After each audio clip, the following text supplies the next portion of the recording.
Hello friends, स्वागत है आपका हमारे YouTube channel YouTube with Ashish. आज का जो हमारा टॉपिक है वो है why capacitor used in single phase motor, मतलब कि सिंगल फेज मोटर में हम कैपेसिटर का यूज क्यों करते हैं। आज इस टॉपिक को हम बहुत ही आसान और सही से समझ जाएंगे। ये तो चलिए वीडियो में हमारे साथ लास्ट तक बनेगा जिससे कि आपको और भी अच्छे से समझ।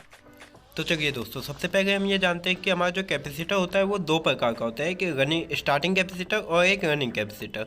नॉर्मली जो हम सिंगल फेज मोटर में जो यूज करते हैं वो स्टार्टिंग कैपेसिटर होता है। रनिंग कैपेसिटर का यूज जो हम करते हैं वो हम पावर फैक्टर मैनेज करके करते हैं, तो इसका यूज बहुत ही कम जगह पे होता है क्योंकि ज़्यादा जगह पे हम कैपेसिटर बैंक का यूज कर लेते हैं। स्टार्टिंग कैपेसिटर का जो यूज हम सिंगल फेज मोटर में करते हैं उसका यूज हमें बस इसीलिए करते हैं, वो सेल्फ स्टार्टिंग बनाने के लिए और स्टार्टिंग टॉर्क ज़्यादा चाहिए किसी भी सिंगल फेज मोटर को और भी कुछ काम करती है, जो कि मैं आपको एक डेफिनेशन की मदद से समझा देता हूँ, जो कि आप पढ़ने के बाद आप बहुत ही अच्छे से समझ जाइएगा और आप कहीं पे बोलिएगा भी तो आपका इंप्रेशन बहुत ही अच्छा होगा। तो चलिए ये देखिए, ये है डेफिनेशन, ये है परिभाषा।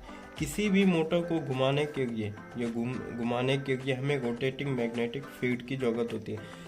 तो ये भी आप जानते हैं कि जो हमारा जो मोटर होता है, मोटर के अंदर जो ये रोटर जो होता है, इसके अंदर जब तक हमें मैग्नेटिक फील्ड की जनरेट नहीं होगा तो ये घूमेगा नहीं। तो इसी के लिए मोटर की ज़रूरत होती है। परंतु किसी सिंगल फेज जो होता है हमें वो अल्टरनेटिंग मैग्नेटिक फील्ड बनाता है। पर ये जो हमारा फ़ैन जो होता है, फ़ैन हमारा किससे चलता है, ये हमारा फेस और न्यूट्रल से चलता है। ये जो क्या करता है, इसका जो मैग्नेटिक फील्ड होता है वो हमारा अल्टरनेटिंग होता है।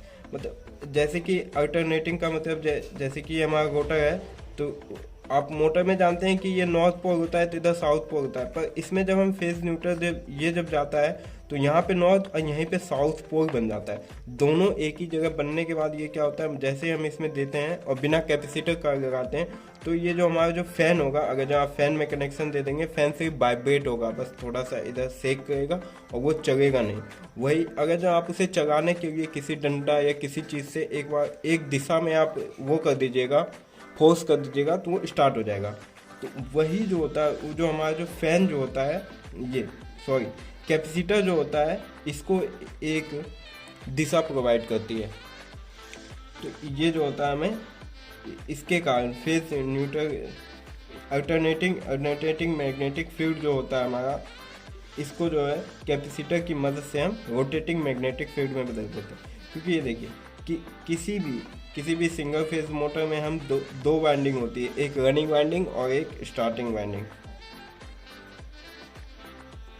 तो कैपेसिटर का जो कनेक्शन जो हम करते हैं ये किस में करते हैं, स्टार्टिंग वाइंडिंग और कैपेसिटर दोनों को जोड़ के हम एक और फेज का वो कर लेते हैं, निर्माण कर लेते हैं, एक और फेज बना लेते हैं।